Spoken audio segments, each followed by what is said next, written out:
When my oldest child went to kindergarten, he was told by his teacher that, at the first Thanksgiving, the Pilgrims offered thanks to the Indians.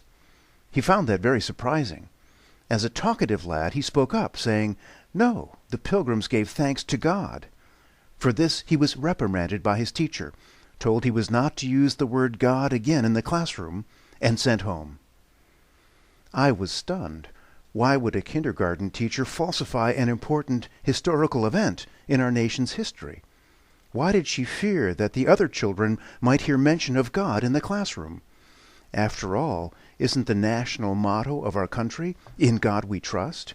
Don't we hold, as Americans, that God is the author of our rights? Why did she take such an extreme action? She did so at the direction of the Supreme Court. But the court has erred. It has ignored a way of publicly acknowledging God that is independent of any church, scripture, or supernatural mystery. Our founders and framers wanted deism to stand at the center of American public life. They knew that our rights would not be secure unless we were free to affirm, on rational grounds, that God, and not government, is the author of our rights. This is the American Deist.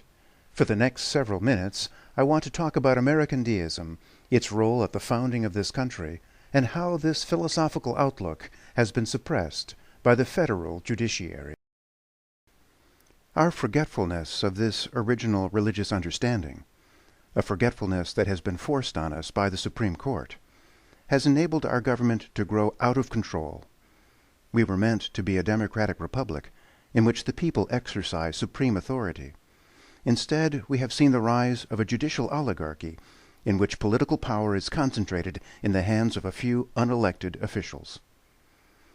As I explore this problem, you will learn about the most important of the American deists, Thomas Jefferson, the principal author of our Declaration of Independence. We will look at his idea of religious liberty, briefly examine his proof for God's existence, and see the connection between his philosophical approach to religion and the founding ideals of our nation. We'll also dismantle a few false claims, such as that the American founders envisioned God as a watchmaker who creates the world and then abandons it to run on its own. My book has a double title: Tyranny of the Judiciary, Glory of the Republic. So we will see not only how the judiciary has turned against our nation's founding truths, but also how those truths were meant to serve as the enduring bond of our political union. The Supreme Court is fond of citing Thomas Jefferson's famous letter to the Danbury Baptists, in which he said that the First Amendment has erected a wall of separation between church and state. This is a very sound principle. We need to separate church and state. We do not want the supernatural doctrines of any private religion joined to public law. But does anyone truly think that Jefferson wanted the words that he himself addressed to the world in the Declaration to be subject to church-state separation? That he wanted to exclude the founding truths of our own nation from the public schools? That he wanted to suppress them, force us into ignorance, or prevent us from publicly acknowledging God? Of course not. In his Notes on Virginia, Jefferson asked, "Can the liberties of a nation be thought secure when we have removed their only firm basis, a conviction in the minds of the people that these liberties are the gift of God?" And yet, that is what has happened. No public school teacher in America would dare to speak these words of Jefferson in the classroom. The Supreme Court forbids it. The court wants to do what Jefferson feared: eradicate from our minds the true idea of the source of our liberties in God. To say that God is the author of our rights is to say that God exists. This is admittedly a very powerful idea, but a non-existent God could only grant us non-existent rights. We, the American people, have always held that there is a divine being who creates us as natural equals and calls us to the pursuit of happiness. The Supreme Court justifies the suppression of these theological truths on First Amendment grounds. But here again we must pause and ask ourselves a question. The First Amendment separates church and state, but does it also separate the founding truths from the American people? Did the authors of that amendment think that what we had just announced to the entire world now belonged to some private establishment of religion? Which one of our nation's faiths did they think that was? This is obviously false, but it's what the Supreme Court wants us to believe.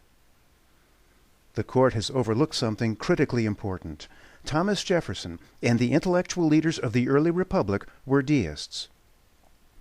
Deists hold that certain truths about God and morality can be known by the ordinary powers of the human mind, independently of any sacred scripture, supernatural mystery, or divine revelation. We do not need to be Christians, or to profess any faith at all, to affirm the founding truths. The founding truths are evident to reason. The Supreme Court apparently thinks that the founding truths are the supernatural doctrines of some private faith, and so must be separated from public life. The most likely candidate would appear to be Christianity. But Thomas Jefferson, the principal author of the Declaration, did not profess the Christian faith. In fact, he often attacked it in his private correspondence. This troubles Christians very deeply, but anyone who thinks that the Declaration of Independence is part of Christian doctrine does not know the mind of Thomas Jefferson. That person also does not know the mind of the great political theorists of modernity, Charles de Montesquieu and John Locke. Their writings were closely studied by the American founders and framers. The Federalist Papers, a series of essays written in defense of our Constitution by John Jay, James Madison, and Alexander Hamilton, repeatedly cites the political philosophy of these great men in defense of our form of government. Montesquieu was a deist. Locke was a Christian deist. Both held that the existence of God, and of an objective moral order inscribed into nature by God, to be knowable by reason, independently of supernatural revelation. Both recognize the difference between saying that God is a trinity of persons and saying that God is the author of our rights. The first is a supernatural doctrine, the second a self-evident truth. The first requires faith in the Bible. The second is deducible from nature. The first makes one a Christian. The second, a citizen of the Republic. These are the distinctions that the Supreme Court has failed to make. The Court wants us to believe that the Constitution suppresses the Declaration of Independence. What an obvious falsehood! Jefferson knew that, from a political perspective, there are only two possibilities. Either God or government is the author of our rights.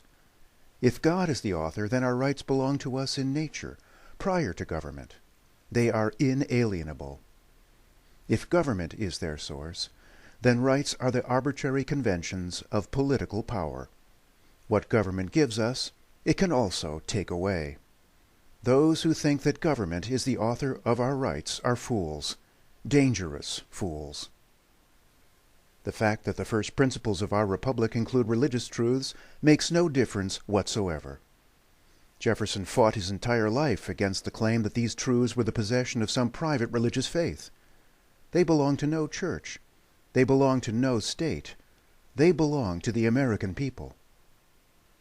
The first principles of our nation are not trivialities that can be swept aside as things of no importance by an imperious judiciary. We have won these truths over the course of centuries in defiance of kings and courts. They are the basis of our liberties. We must be free to profess them in our public life and free to teach them in our public schools.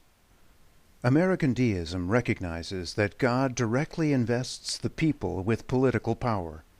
So long as we are deprived of the freedom to affirm this truth, that God is the author of our rights, we will continue to lose control over our government. The United States of America has its foundation in the religious truths of a rational theology. The suppression of these truths signals the tyranny of the judiciary.